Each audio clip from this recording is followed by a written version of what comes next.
जो डॉक्टर लोहिया ने कहा था, एक सच्चा समाजवादी वह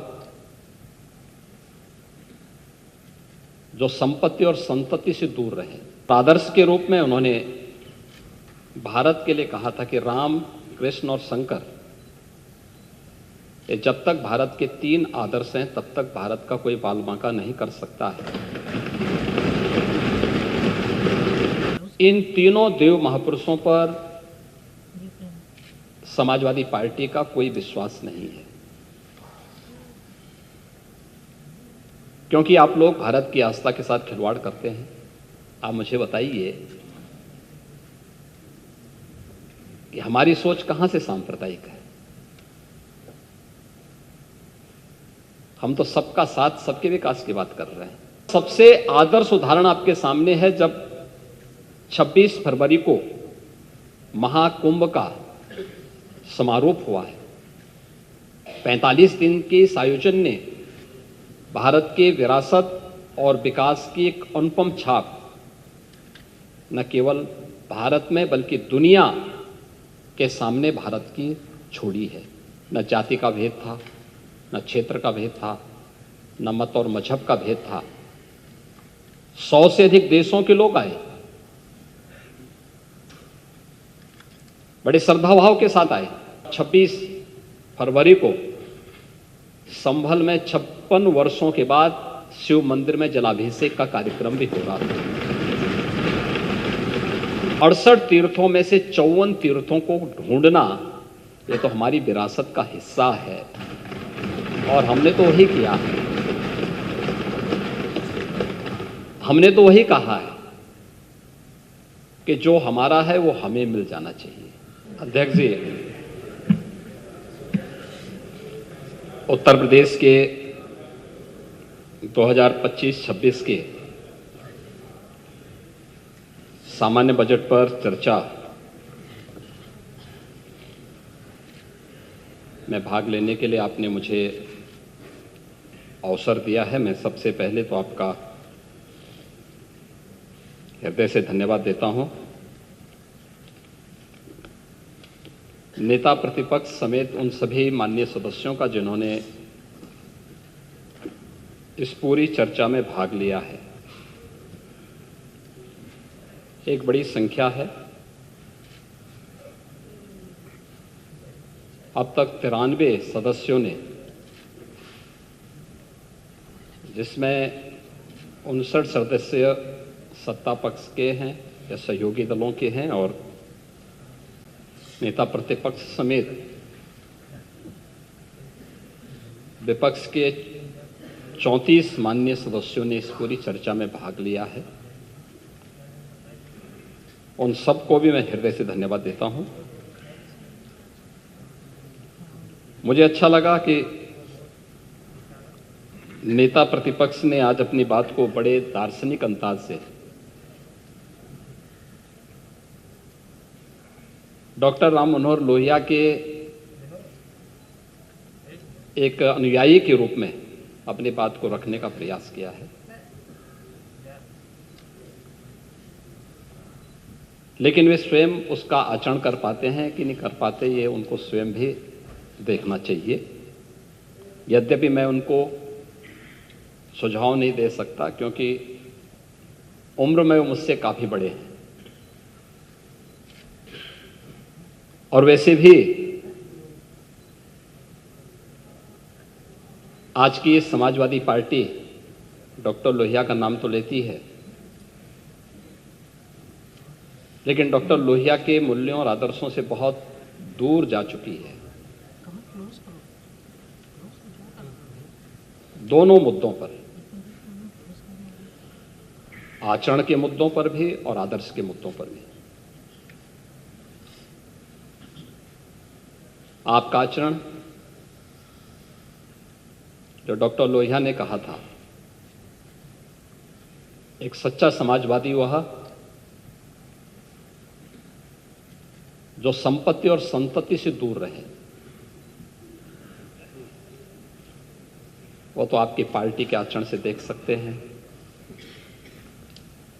और आदर्श के रूप में उन्होंने भारत के लिए कहा था कि राम, कृष्ण और शंकर,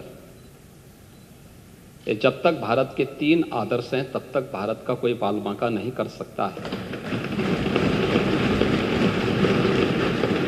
भारत की एकात्मता के आधार इन 3 देव महापुरुषों को जब तक भारत की जनता आदर्श के रूप में मानेगी तब तक भारत भारत बना रहेगा। और इन तीनों देव महापुरुषों पर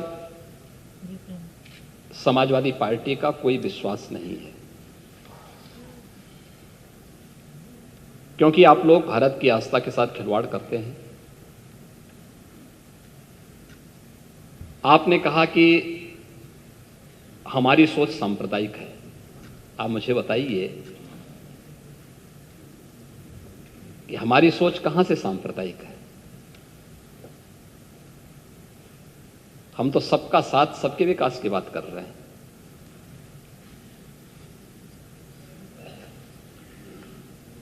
हमारा तो आदर्श है सर्वे भवन्तु सुखिनः सर्वे सन्तु निरामयाः।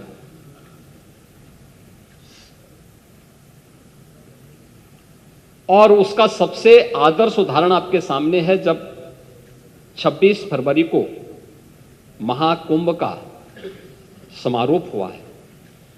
45 दिन के इस आयोजन ने भारत के विरासत और विकास की एक अनुपम छाप न केवल भारत में बल्कि दुनिया के सामने भारत की छोड़ी है। क्या उसमें कोई भेदभाव किसी के साथ हुआ? न जाति का भेद था, न क्षेत्र का भेद था, न मत और मजहब का भेद था। 100 से अधिक देशों के लोग आए, बड़े श्रद्धाभाव के साथ आए। जिसने भी विकास और विरासत की इस अनुपम छटा के साथ सहभागी बना, वो अभिभूत होकर के गया।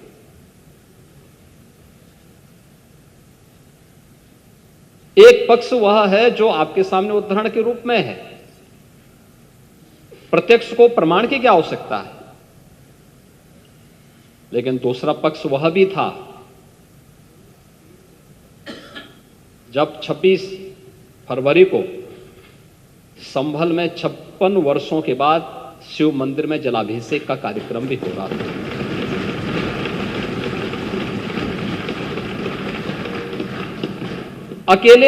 अकेले संभल में 67 तीर्थ थे और 19 कूप भी थे, जिनको एक शरारत के तहत एक निश्चित समय के अंदर समाप्त कर दिया गया। और जिनमें से 68 तीर्थों में से 54 तीर्थों को ढूंढना, ये तो हमारी विरासत का हिस्सा है और हमने तो वही किया है। हमने तो वही कहा है कि जो हमारा है वो हमें मिल जाना चाहिए। हम उससे इतर कहीं नहीं जा रहे हैं, उससे इतर कहीं नहीं। और 19 जो कूप हैं उन्हें भी मुक्त कराया गया है। सच कड़वा होता है और उस कड़वे सच को स्वीकार करने की सामर्थ्य भी होनी चाहिए। लेकिन आपने बोला है, मुझे बहुत अच्छा लगा। उपचुनाव की भी आपने चर्चा की, लेकिन आपके यहां तो चुनाव के एक्सपर्ट शिवपाल जी हैं।